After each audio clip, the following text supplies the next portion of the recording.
అందరికీ నమస్కారం. నేను మీ చిలకమర్తి ప్రభాకర చక్రవర్తి శర్మ. చైత్రమాస శుక్లపక్ష పౌర్ణమి తిథి ఏదైతే ఉందో దీన్ని చైత్ర పౌర్ణమి, మదన పౌర్ణమి అని మనకి శాస్త్రాలు తెలియజేశాయి. అయితే విశేషం ఈసారి చైత్రమాస శుక్లపక్ష పౌర్ణమి తిథి మంగళవారం రావడం.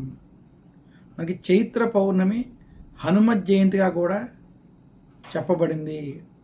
విశేషంగా ఉత్తర భారతంలో, అందులోనూ భారతదేశంలో అనేక రాష్ట్రాల్లో చైత్ర పౌర్ణమి రోజు హనుమంతుని యొక్క జననం జరిగినట్టుగా హనుమత్ జయంతి జరుపుకునేటువంటి సందర్భం ఉంది. హనుమత్ జయంతికి సంబంధించి మనకి కొన్ని ప్రాంతాల్లో కొన్ని నియమాలు జయంతిపరమైనటువంటి విషయాల్లో ఉన్నాయి.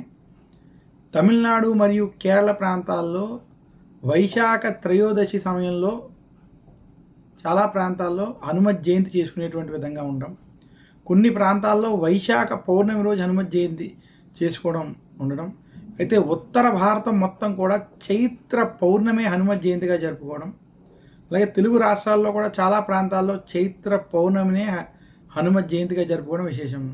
ఇక తమిళనాడులో కొన్ని ప్రాంతాలలో ధనుర్మాసంలో హనుమత్ జయంతిని జరుపుకోవడం కూడా ప్రాధాన్యతగా ఉన్నది.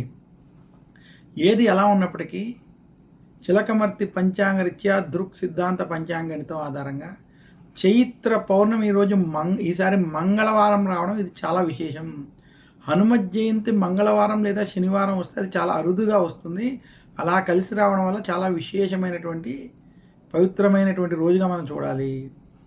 మంగళవారం రోజు చైత్ర పౌర్ణమి రోజు విశేషంగా హనుమంతుడిని ఎవరైతే పూజిస్తారో వారికి ఉన్నటువంటి గ్రహ బాధలు తొలగుతాయి. ఆంజనేయ స్వామిని పూజించడం చేత కుజదోష నివృత్తి అవుతుందని, శని బాధలు తొలగుతాయని కూడా జ్యోతిష్ శాస్త్రం తెలియజేస్తుంది. అలాంటి చైత్రమాస శుక్లపక్ష పౌర్ణమి మంగళవారం 23వ తారీఖు రావడం, ఈరోజు హనుమంతుడిని విశేషంగా పూజించినటువంటి వారికి, ఆరాధించినటువంటి వారికి శుభ ఫలితాలు కలుగుతాయని తెలియజేస్తూ, హనుమత్ జయంతి రోజు ఎవరైతే ఆంజనేయ స్వామిని పూజించి శ్రీరామనామ స్మరణం చేస్తూ రామాయణ పారాయణం వంటివి చేయడం, హనుమాన్ చాలీసా వంటివి చదువుకోవడం చేత వారికి మరింత శుభ ఫలితాలు కలుగుతాయని, గ్రహ బాధలు తొలగడానికి హనుమంతుని ఆరాధించడం చాలా ఉత్తమమైనటువంటి విషయం అని తెలియజేస్తున్నాను. ఇంకా ఈ చైత్ర పౌర్ణమి నుండి వైశాఖ పౌర్ణమి వరకు కూడా నెల రోజుల పాటు ఆంజనేయ దీక్షలు వంటివి చేయడం, హనుమత్ దీక్షలు వంటివి చేస్తారు.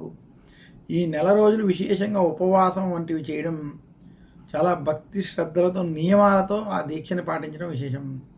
చైత్ర పౌర్ణమి రోజు కనుక ఆంజనేయ స్వామిని పూజిస్తూ ఆంజనేయ స్వామి దీక్ష తీసుకుని కనీసం ఆ రోజు చాలా ఉపవాసం వంటివి చేసి ఆంజనేయ స్వామిని, శ్రీరామచంద్రమూర్తిని, రాముల వారిని పూజించినట్లయితే, అలాగే ఈ చైత్ర పౌర్ణమి రోజు ఒంటిమెట్టలో జరిగేటువంటి రాముల వారి యొక్క కళ్యాణం కావచ్చు, రాముల వారి యొక్క సేవ కావచ్చు, ఇవన్నీ కూడా మీరు దర్శించుకున్నట్లయితే విశేషమైనటువంటి పుణ్యం లభిస్తుందని తెలియజేస్తూ, మంగళవారం పౌర్ణమి కలిసి రావడం చేత ఈ చైత్ర పౌర్ణమి చాలా విశేషమైనదిగా తెలియజేస్తూ అందరికీ హనుమత్ జయంతి శుభాకాంక్షలు తెలియజేస్తున్నాను.